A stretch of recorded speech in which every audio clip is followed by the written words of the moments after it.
ഈ മഹത്തായ മസ്ജിദിൻ്റെ ചരിത്രത്തെക്കുറിച്ചും മഹാനായ പ്രവാചകർ സല്ലല്ലാഹു അലൈഹി വസല്ലമയുടെ അനുചരന്മാരെക്കുറിച്ചും നമുക്ക് ഈ ചരിത്ര വഴികളിൽ ഒന്നുകൂടി പഠിക്കുവാൻ ഇതാ നമുക്കൊരവസരം കിട്ടുകയായി. ഈ പ്രവാചകർ സല്ലല്ലാഹു അലൈഹി വസല്ലമയുടെ അനുചരന്മാർ അന്ത്യവിശ്രമം കൊള്ളുന്ന ഈ മസ്ജിദിൻ്റെ ചരിത്രത്തെക്കുറിച്ച് നമുക്കല്പം പഠിക്കാം. കാസർഗോഡ് പട്ടണത്തിൽ നിന്നും ഏകദേശം 1.5 കിലോമീറ്റർ തെക്കുമാറി അറബിക്കടലിൻ്റെയും ചന്ദ്രഗിരിപ്പുഴ അഴിമുഖത്തിൻ്റെയും പാർശ്വങ്ങളിലായി തല ഉയർത്തി നിൽക്കുന്ന തളങ്കര മാലിക് ദിനാർ വലിയ ജുമാ മസ്ജിദ് സയ്യിദുന മാലിക് ബിൻ ദീനാർ റളിയല്ലാഹു തആല അൻഹു തങ്ങളവர்கள் സ്ഥാപിച്ചതാകുന്നു. അറേബ്യയിൽ നിന്നും വന്ന മാലിക് ബിൻ ദീനാർ റളിയല്ലാഹു തആല അൻഹുവും അനുചരന്മാരും മുസീരീസ്, അതായത് കൊടുങ്ങല്ലൂർ, കൊല്ലം, കാസർഗോഡ്, ശ്രീകണ്ഠേശ്വരം, വളപട്ടണം, മാടായി, ധർമ്മടം, പന്തലായിനി, കൊയിലാണ്ടിക്കൊല്ലം, ചാലിയം ഉൾപ്പെടെ കേരളത്തിലും തെക്കൻ കർണാടകയിലുമായി 10 സ്ഥലങ്ങളിലാണ് ആദ്യമായി പള്ളികൾ സ്ഥാപിച്ചത്. അതിലൊന്നത്രേ ഈ മഹത്തായ മസ്ജിദ്. ഈ പള്ളിയുടെ തൂണുകളിലും മേൽക്കുരയിലും പഴയ മിമ്പറിലും വാതിൽ പടിയിലുമെല്ലാം ഒട്ടനവധി ചരിത്ര സത്യങ്ങൾ രേഖപ്പെടുത്തുകയും ത്യാഗസുരഭിലമായ സ്മരണസ്ഫുരിക്കുന്ന വിവിധങ്ങളും നയനമനോഹരങ്ങളുമായ കൊത്തുപണികളാലും സമ്പുഷ്ടമാണ് ഈ മസ്ജിദ്. ഹിജ്റ 1223 പഴയ പള്ളി പുനർനിർമ്മിച്ചിട്ടുണ്ട്. ശേഷം പലതവണ പള്ളി വിപുലപ്പെടുത്തിയിട്ടുമുണ്ട്. ഈ മസ്ജിദിനോട് ചേർന്നു കാണുന്നതാണ് മഹാനായ മാലിക് ബിൻ ദീനാർ റളിയല്ലാഹു തആല അൻഹുവിൻ്റെ മഖ്ബറ. മാലിക് ബിൻ ദീനാർ റളിയല്ലാഹു തആല അൻഹുവും മാലിക് ബിൻ മുഹമ്മദ് റളിയല്ലാഹു തആല അൻഹുവും അന്ത്യവിശ്രമം കൊള്ളുന്ന ഈ മസ്ജിദിനോട് ചേർന്ന് നൂറ്റാണ്ടുകൾ പഴക്കമുള്ള ഒരുപാട് ഖബറുകളും നമുക്ക് കാണാം. ഖാലി അൽഹാജി TKM ബാവ മുസ്ലിയാർ മാലിക് ദിനാർ മസ്ജിദിൻ്റെ ചരിത്ര സത്യങ്ങൾ നമ്മളോട് പങ്കുവയ്ക്കുന്നു. സമസ്ത കേരള ഇസ്ലാം മത വിദ്യാഭ്യാസ ബോർഡിൻ്റെ ആദരണീയനായ അധ്യക്ഷനും കാസർഗോഡ് ജില്ലാ സംയുക്ത ജമാഅത്തിൻ്റെ ഖാദിയുമായ അൽഹാജ് TKM ബാവ മുസ്ലിയാർ മഹത്തായ ഈ മസ്ജിദിൻ്റെ ചരിത്രത്തെക്കുറിച്ചും നൂറ്റാണ്ടുകൾ പഴക്കമുള്ള ഇവിടുത്തെ ദർസിൻ്റെ പ്രവർത്തനത്തെക്കുറിച്ചും നമ്മളോട് സംസാരിക്കും. അസ്സലാമു അലൈക്കും.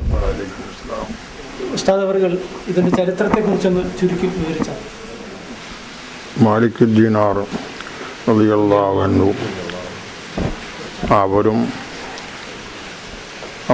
അവരുടെ കൂടെ ഉണ്ടായിരുന്ന മറ്റു സഹാബികളും ഇവിടെ വരാനുണ്ടായ കാരണം കേരളത്തിൻ്റെ ഭരണാധികാരിയായിരുന്ന ചേരമാൾ പെരുമാൾ ചന്ദ്രൻ പുലർന്നതായ സംഭവം കാണുകയും അദ്ദേഹം അതിനെ സംബന്ധിച്ച് അന്വേഷിച്ച് അറബിയിൽ നിന്ന് ഒരു സംഘം ഇവിടെ എത്തിയപ്പോൾ അന്വേഷിച്ചപ്പോൾ മക്കായിൽ ഇങ്ങനെ ഒരു റസൂൽ വന്നിട്ടുണ്ടെന്നും ആ റസൂലിൻ്റെ മുഅ്ജിസത്തായിക്കൊണ്ടാണ് ചന്ദ്രൻ പുലർന്നതെന്നും ഇങ്ങനെയുള്ള ചരിത്രങ്ങൾ ചേരമാൾ പെരുമാളോട് അവർ വിവരിച്ചു കൊടുത്തപ്പോൾ ചേരമാൾ പെരുമാൾ അവരോട് കൂടെ മക്കയിലേക്ക് പോകാൻ വേണ്ടി തീരുമാനിക്കുകയും അവർ സിലോൺ ആദം മലയിലുള്ള ആദം നബി അലൈഹി ഇസ്ലാമിൻ്റെ ചവിട്ടടി സന്ദർശിക്കാനായിരുന്നു ആ അറബികൾ ഇവിടെ എത്തിയിരുന്നത്. അവിടെ പോയി തിരിച്ചു വരുമ്പോൾ നിങ്ങൾ ഇതിലെ വരണമെന്നും അവർ അതനുസരിച്ച് കൊണ്ട് വന്ന് അവരെ കൂടെയാണ് ചേരമാൾ പെരുമാൾ മക്കയിലേക്ക് യാത്ര പുറപ്പെട്ടത്. സുഹ്റവർദി റളിയല്ലാഹു തആല അൻഹു തങ്ങളുടെ റിഹ്ലത്തുൽ മുലൂക്കിൽ രേഖപ്പെടുത്തിയതനുസരിച്ച് ജാബിർ ബിൻ മാലിക് റഹ്മത്തുള്ളാഹി അലൈഹി ആയിരുന്നു ആദ്യ ഖാദി. ശേഷം മാലിക് ബിൻ ഹബീബ് റളിയല്ലാഹു തആല അൻഹു തൻ്റെ പുത്രനായ മാലിക് ബിൻ മുഹമ്മദ് റളിയല്ലാഹു തആല അൻഹു തുടങ്ങി ഇബ്രാഹിം മുസ്ലിയാർ, അഹ്മദ് മുസ്ലിയാർ, അബ്ദുറഹ്മാൻ മുസ്ലിയാർ, അലി മുസ്ലിയാർ, അബ്ദുൽ ഖാദർ മുസ്ലിയാർ, ഖാലി അബ്ദുല്ല ഹാജി തുടങ്ങി ശേഷം കെ ഹസൻ മുസ്ലിയാർ, ഇപ്പോൾ 1/4 നൂറ്റാണ്ടിലേറെക്കാലമായി അൽഹാജ് TKM ബാവ മുസ്ലിയാർ ഖാലി പരമ്പരയുടെ പവിത്രതയും ധർമ്മവും കാത്തുസൂക്ഷിച്ചുകൊണ്ട് കേരളക്കരയ്ക്കാകെ മാതൃകയേകുന്നു. ശേഷം അവിടുന്ന് നബി സല്ലല്ലാഹു അലൈഹി വസല്ലമിനെ നബി ആ സമയത്ത് വഫാത്തായിരുന്നു. കിനാവിൽ കാണുകയും കേരളത്തിലേക്ക് ചേരമാൾ പെരുമാളിൻ്റെ കത്തുമായി പോകണമെന്ന് ആ കിനാവിൽ കൂടി നബി സല്ലല്ലാഹു അലൈഹി വസല്ലം അവരെ അറിയിച്ചു. അങ്ങനെ അവർ അവിടുന്ന് ഇവിടെ വന്ന് യാത്ര ചെയ്ത് ചുരുക്കി പറഞ്ഞാൽ കൊടുങ്ങല്ലൂരിൽ അവർ ഹിജറ 21 അവർക്ക് കൊടുങ്ങല്ലൂരിൽ അവർ ഇറങ്ങിയത്. അവിടെ വന്ന് അവിടത്തേതായ ആ അന്ന് ഭരണമേൽപ്പിക്കപ്പെട്ടിരുന്ന അദ്ദേഹത്തിന് മാലിക് ദീനാർ ശരമാൾ പെരുമാളുടെ കത്ത് നൽകുകയും അവരത് വായിച്ച് ഇവർക്ക് വേണ്ട സൗകര്യങ്ങൾ ചെയ്തു കൊടുക്കുകയും അവിടെ വെച്ച് ഈ പള്ളികൾ നിർമ്മിക്കാനുള്ള സൗകര്യങ്ങളെല്ലാം ആ ഭരണാധികാരിയും അവിടെ ഉണ്ടായിരുന്ന ജനങ്ങളുമെല്ലാം തന്നെ അവർ സ്വീകരിച്ചുകൊണ്ട് സൗകര്യം ചെയ്തു കൊടുത്തു. കുറച്ചവിടെ താമസിച്ചതിൻ്റെ ശേഷം ഇവിടെ തന്നെ എല്ലാ പലർക്കും ഒത്തുകൊടുക്കാൻ അവർക്ക് ഏൽപ്പിച്ചതാണ്.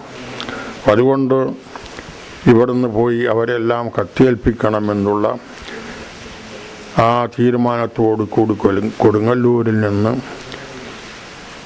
ഈ കടപ്പുറം പ്രദേശങ്ങളിൽ കൂടി തന്നെ അവർ യാത്ര പുറപ്പെട്ടു.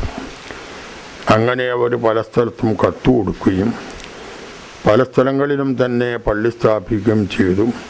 അക്കൂട്ടത്തിലുള്ള 8ാമത്തെ പള്ളി ഹിജറ 22 ഇവിടെ സ്ഥാപിതമായത്.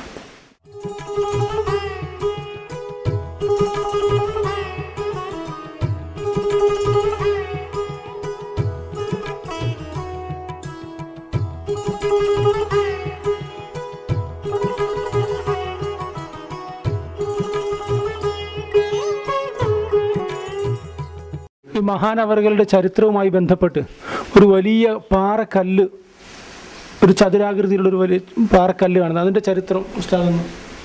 അത് മാലിക് ദീനാറുമായി ബന്ധമില്ല.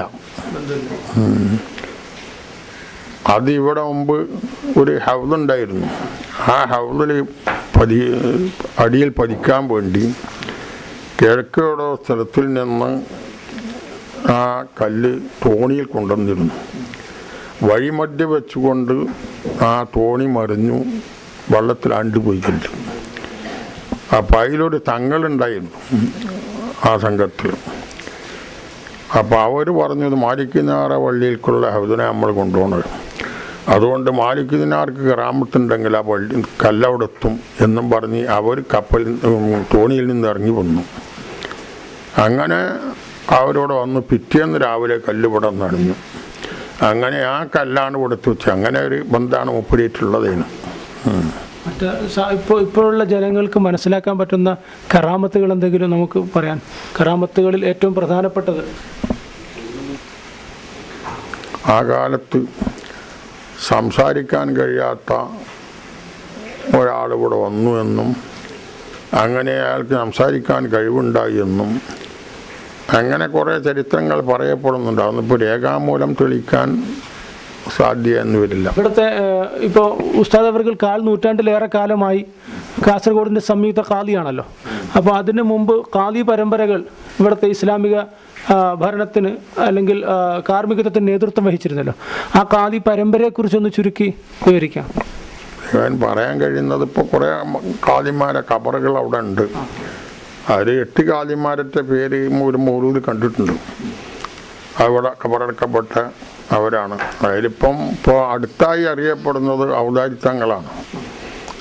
ആ ഔദാരിത്തങ്ങളെ വഫാത്തായതിൻ്റെ ശേഷം അയാളെ മകന് കുറച്ച് കാലം ഉണ്ടായിട്ടുള്ളൂ. പിന്നെ അയാളെ പേരമകനും കുറച്ച് കാലം ഉണ്ടായിട്ടുണ്ട്. പിന്നെ അതിൻ്റെ ശേഷമുള്ള ഖാദിമാരെ പറ്റി ആരെന്നുള്ളത് പറയാൻ വ്യക്തമായിട്ട് പറയാൻ റിക്കാർഡ് ഞാൻ കണ്ടിട്ടില്ല.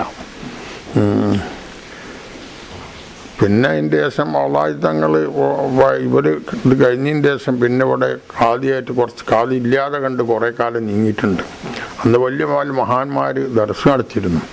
പിന്നെ ആ കാലി ചെയ്യേണ്ടുന്ന കാര്യങ്ങളൊക്കെ അന്ന് അവരാണ് ചെയ്തു പോകുന്നത്. മുദരിസുമാരാണ് ആ കാര്യങ്ങളൊക്കെ നിർവഹിച്ചു പോകുന്നത്. പിന്നെ അതിൻ്റെ ശേഷമാണ് വെളിമുക്കുകാരൻ ആറാം മുസ്ലിയാർ ഇവിടെ കാലിയായിട്ട് കൊണ്ടുവന്നത്. അടുത്തായിട്ടുണ്ട്. മൂപ്പരത്തിന് 37 വർഷം തോന്നുന്നുണ്ട് മൂപ്പരുടെ കാലിസ്ഥാനം ഏറ്റെടുത്ത് പോയത്. മൂപ്പരുടെ ശേഷം പിന്നെ ഇവിടെ ഇഖ്യാസം മുസ്ലിയാർ 4 വർഷം കാലിയായിട്ടുണ്ട്. അതിൻ്റെ ശേഷം 1 കൊല്ലം കാലില്ലാതെ ആയിട്ടുണ്ട്. അതിൻ്റെ ശേഷമാണ് പിന്നെ ഞാൻ വരുന്നത്.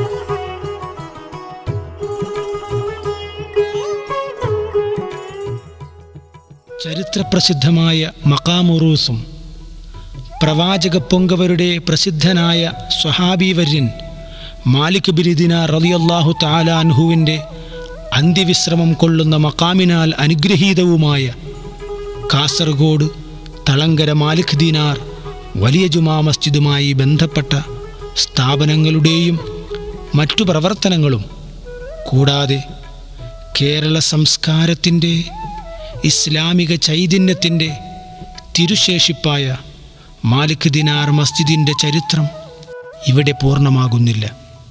ഇനിയും നമുക്ക് കാണാം കൂടുതൽ അറിയുവാനായി.